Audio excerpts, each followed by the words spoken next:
First principle of intuitive eating is to reject the diet culture mentality. So, just because this is the first principle doesn't mean that you necessarily have to start here. With all the principles, you're not going through like a checklist. You're going to be working with whatever principle you need at the time, coming back to some.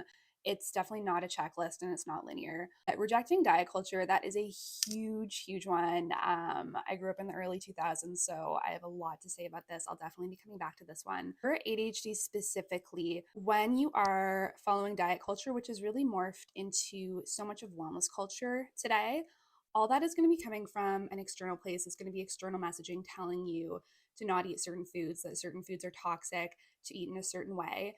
Whereas the goal of intuitive eating is to give you the tools to be able to tune into your own body signals and then making choices around your own health, nutrition, what you're eating based on what your body needs, not based on what a system is telling you or marketing or a certain company. So, just being really cautious around certain wellness trends is a huge one, especially for people with ADHD. A lot of that is going to be coming from a really restrictive place. So, anything that's telling you this food is toxic or to avoid the center of the grocery stores because everything that you get from there is toxic. Probably just be really cautious around all that information because a lot of it's not true and is really just based in fear mongering. Generally, a lot of the time, anyone promoting a single product as a cure too is going to be linked to diet slash wellness culture, especially for ADHD. Anyone saying this product will cure your ADHD,